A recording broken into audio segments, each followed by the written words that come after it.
Hello friends, today we will see how to prove this. Means यहाँ दो equation दिया हुआ है a plus B is equals to a plus C and A B is equals to A C, और बोल रहा है कि b is equals to C को हम लोग को प्रूव करना है। Then b is equals to C को हम लोग कैसे प्रूव करेंगे वो देखेंगे। तो हम लोग यहाँ पास बुलियन पोस्टुलेट को अप्लाई करेंगे। सो सबसे पहले हम लोग यहाँ देख सकते हैं कि गिवन क्या क्या दिया हुआ है। तो गिवन में दिया हुआ है a plus B is equals to A plus C, equation 1 मान लेंगे इसको। एंड देन दिया हुआ है A B is equals to A C, इसको इक्वेशन 2 मान लेंगे। अब इक्वेशन 1 लेकर चलते हैं। इक्वेशन 1 में है a plus B is equals to A plus C. Now लिखते हैं by means of Boolean postulates. अब यहाँ पास अप्लाई करेंगे तो हम लोग यहाँ ले लेंगे let a is equals to 1 और b is equals to c is equals to 0, क्योंकि यहाँ बोल रहा है कि b is equals to c हम लोग को प्रूव करना है, तो हम लोग सेम अभी ले लिए हैं।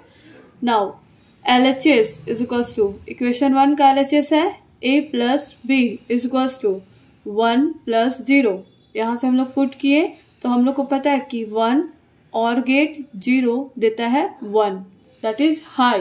अब RHS पार्ट को देखते हैं। तो RHS पार्ट में हम लोग के पास है a प्लस सी, तो a है 1, c है 0, फिर अगेन 1 आ गया। तो यहाँ देख सकते हैं कि LHS is equals to RHS आ गया है। कब? when b is equals to c। Now दूसरा पार्ट लेते हैं। Let a is equals to 0, ऐसे लेते हैं a is equals to b is equals to 0 and then c is equals to 1। Different हो गया। अब इसको हम लोग पुट करके देखते हैं। तो LHS is equals to a plus B is equals to 0 plus 0 is equals to 0। Now RHS में देखते हैं।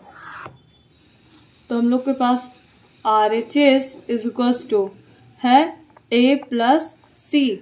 तो a हम लोग यहाँ लेकर चले हैं 0 और c लेकर चले हैं 1, तो वैल्यू आ गया 1। यहाँ देख सकते हैं कि LHS पार्ट में आया वैल्यू 0 और RHS पार्ट में आया वैल्यू 1। सो यहाँ पास LHS और RHS इक्वल नहीं है। So LHS doesn't equals to RHS when B doesn't equals to C। Now equation 2 में चलते हैं। तो इक्वेशन 2 है AB is equals to AC। तो LHS पार्ट में चलते हैं। LHS पार्ट में है AB, तो हम लोग ले लेते हैं let A is equals to 1, B is equals to C is equals to 0। तो हम लोग को मिल जाएगा 1.0 is equals to 0, 1 and gate 0 देता है क्या? 0। RHS पार्ट में चलते हैं। तो RHS पार्ट में हम लोग के पास है AC।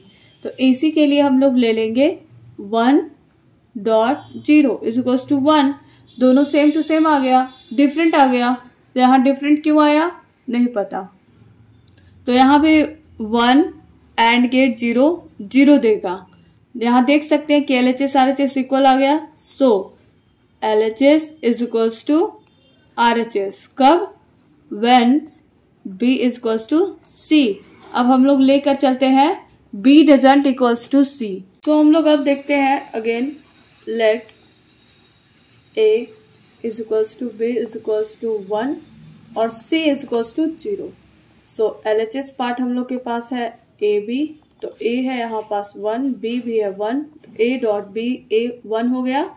नाउ RHS पार्ट लेके चलेंगे तो है AC, A हो गया 1, C हो गया 0, यहाँ आ गया 0, दोनों डिफरेंट आ गया। तो LHS doesn't equals to RHS when B doesn't equals to C. So hence proved that B is equals to C. तो जब B is equals to C ले रहे हैं हम लोग वैल्यू हाई और लो, तब प्रूव्ड हो जा रहा है, और जब नहीं ले रहे हैं तो नहीं हो रहा है। तो by Boolean postulate we have proved B is equals to C. Thank you.